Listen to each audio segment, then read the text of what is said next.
Yes, people, how's it going? Welcome back to Lily White Lane. Hope you're doing good. Hope you're keeping safe and well. And I hope you are all enjoying this beautiful bloody sunshine and day here in the UK. And we're here today to bring to you not your latest Tottenham Hotspur transfer news, but as it is the big one this Sunday, the Battle of the Bridge, Spurs versus Chelsea, at a ground we're historically known not to do good at in Stamford Bridge. We're here today to bring to you a combined 11 from both teams, really, looking at Chelsea's best 11, Tottenham's best 11, and putting together a team that I think would work well together and could potentially win a league title the way this team has come together, in all honesty. But look, it's a real chance for Spurs to make a statement this Sunday. I mean, the excuse right now from opposition fans, it was only Southampton. Calm down, Spurs fans, getting ahead of yourself.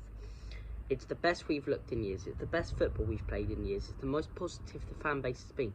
And if we can go with this new team and excitement and buzz around the football club to a ground we're historically known not to do good against, or no, a team we're historically known not to do good against, and a ground we're historically known not to do good at, and we can go there and make a statement and pick up 3 points, then people will be like, they're not Spursy anymore. They're not losing to Chelsea like they normally do every single season, no matter the form both teams are coming into the game with.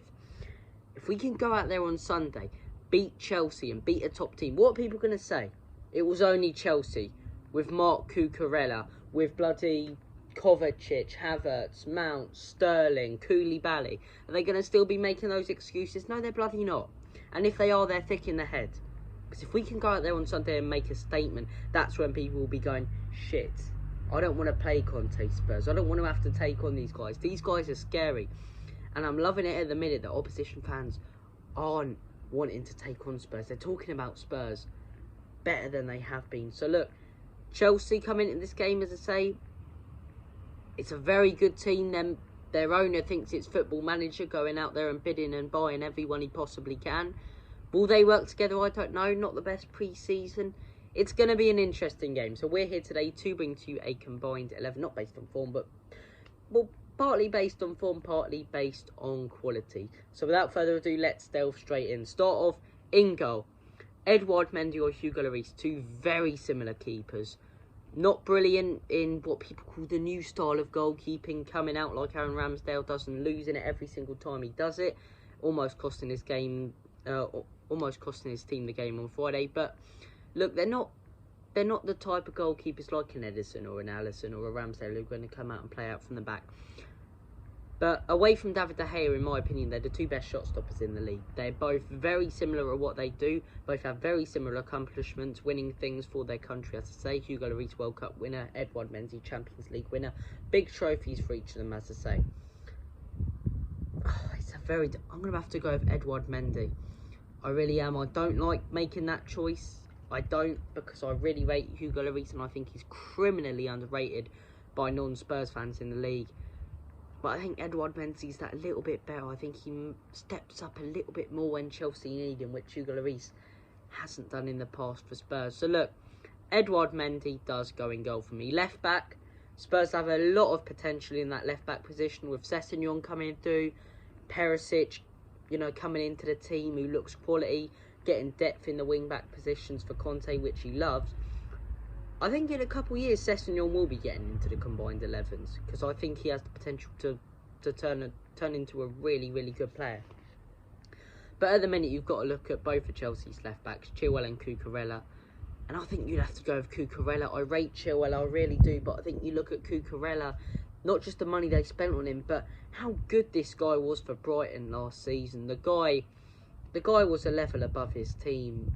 He's a phenomenal left back. He's a top defensively, great going forward, works so well in that attacking style of play that Thomas Tuchel wants to play, as I say, with a back five. Yeah, he's a really, really talented player. So I'd have to put him in at left back. Then we go for the centre-back partnership. For me, I think Spurs have to have one in there, and I think it has to be Romero. I think Romero gets in over most of Chelsea's centre-backs away from one. I think last season Chelsea could have had two with Rudiger in there. This season I'm going to go with Romero. I think he's our best choice of centre-back. I think he smashes Azpilicueta out of the equation and all of Chelsea's other centre-backs. The other centre-back for me, Koulibaly. I think that has to be your centre-back partnership. I think Romero, still underrated. For me, he's one of the best centre-backs in the league. I think Van Dijk, I'm trying to think of other centre-backs. Maybe Ruben Diaz. That's it. Romero gets third best centre-back in the league for me. Honestly, honest to God, and people might think, oh, no, you're being stupid there. How? Who's better than him? Is Koulibaly better than him? Not a chance. At this very moment, not a chance. Saliba, maybe the potential to be, but not a chance at the minute. Ben White, don't even talk about that. If you mention that, don't even bring Ben White into the equation when we're talking about Christian Romero. Who else? Harry bloody Maguire. Just be quiet if that's your opinion. You know, this guy is so criminally underrated again. And everyone goes on about Spurs' attacking options. No one talks about our defensive ones in Christian Romero, in the acquisition of Jed Spence, in Eric Dyer proving himself again. It'd be ridiculous to put Dyer in there over Koulibaly's. And with Koulibaly's experience, I'd have to put him in. So Koulibaly and Romero. Right back. Emerson Royale.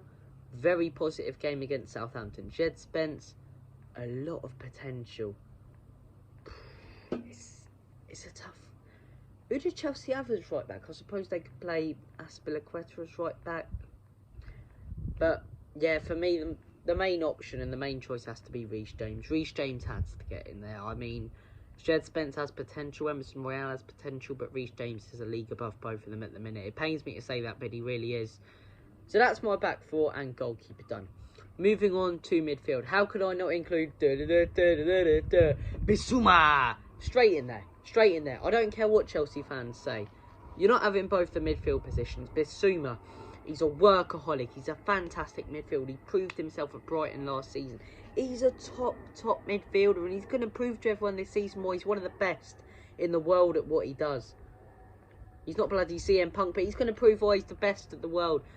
Or one of the best in the world at what he does. This guy is so good. And similar to Cucurella, he deserves a bigger club than Brighton. I'm not disrespecting, but I think Brighton are a top club. And I praise them in most of my videos for the football they play and their manager in Graham Potter. And I think most people praise Brighton. But those two players deserve to be playing for the Chelseas, the Spurses, the Liverpools, the Man Cities. Not the Man Uniteds. They're a mid-table team. So look. Yeah, Bissouma gets in there for me. Bissouma definitely gets in there. He gets in, at the minute, over N'Golo Kante, if I had to choose. Kante's had some very poor seasons, so I won't be putting him in there. Other midfielder. You've got a few options here. You've got some of Chelsea's midfielders who can play as a false nine or a winger. I'm going to have to go with Mason Mount. I think, at the minute, he's playing better form from last season and carrying it into this season.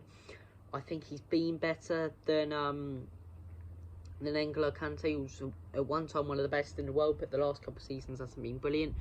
Kovacic is a shout, but I think Mason Mount over Havertz and the rest of Chelsea's 1,500 midfielders that they keep signing. So look, Mason Mount and Vias Bissouma as my centre mid partnership, or no, 4-3-3. I've completely what am I doing? Bloody hell, I forgot the formation. So we're going with a 4-3-3. That's my back four. I'm going to go with those two midfielders. Third midfielder in there. I'd have to have four strikers up top, but that's not realistic. Third midfielder. Bentancur, Kante. I think Kante's got the big name and the star power. But based on form and carrying it into this season, I'm going to have to go with Kovacic. I really rate... No, I'm not going to go. Bentancur. Last season, since he came in, he stepped straight into that Spurs team, got an impact, got us in the Champions League, started off the season strong, and based on form and quality in the footballer at the minute, he gets in there. Bentancur and Bissouma in midfield for me. Then we move to the front three. You know why I'm getting excited? Because, I mean, come on. Let's not take the piss here, as Roy Hodgson would say. Heung-min Son immediately goes into that team over Raheem Sterling. Shut your mouth if you think anything else. Has Raheem Sterling come anywhere close to getting the Golden Boot before? No, he bloody hasn't. Has Raheem Sterling ever scored more than 20 goals in the Premier League season? Has he, bugger? Can he even make the City starting 11? No, he bloody can't. Compared to Heung-min Son, a world-class player who last season got the joint golden boot with Mohamed Salah in his best season in a Liverpool shirt. The guy's a fantastic winger. He contributes to my other striker in this team, as I say, by a country mile. Look at every single statistic. Heung-min Son over Sterling for the left wing position. Striker, Harry Kane. Harry Kane gets straight in there. Who have Chelsea even got up top? They haven't got a striker. Mate, Havertz is a false 9. Even if they sign Aubameyang, whoever they sign Ronaldo, they can sign whoever they want. No one gets in over Kane at that striker position, away from probably Kylian Mbappe. That's probably the only one. Maybe Haaland, maybe. I don't think anyone else. Bloody someone over there's lost in, what do you bloody call it? What's his face? Not Dean Martin, Frank Sinatra. That's life. That's a strange one for the song. I like the song, but that's life. That's a weird one. Anyway, right. Sorry, got completely carried away there. But bloody talking about football. If Frank Sinatra, mine's gone. But yeah, Harry Kane and Son straight in there over Sterling and any other striker in the Premier League at the minute. Right wing, Kulusevski. I think Sterling, but Sterling is, for me at the minute, better than Kulusevski, but he's a left winger. He wouldn't work in that right winger position. Who have Chelsea got to go on the right wing? Kulusevski, Kane, Son. Bissouma, Bentancur, Koulibaly, Reece James, Romero, and Cucurella and Mendy. That is my first 11. You can call me biased all you want. Chelsea losing options in the midfield and up front area. Yes, they bossed the defence. But Kante, does he really have the form he did before? Up front, they haven't even got an out-and-out striker to compete with Kane. Son's class. Sterling isn't world-class. Kulusevski, who have they got to compete with him at right wing? Hakim Ziyech. You know, it's just ridiculous. Jorginho in midfield. Bugger off. Like, silly combined 11, you know, players that these Chelsea lot are trying to put in.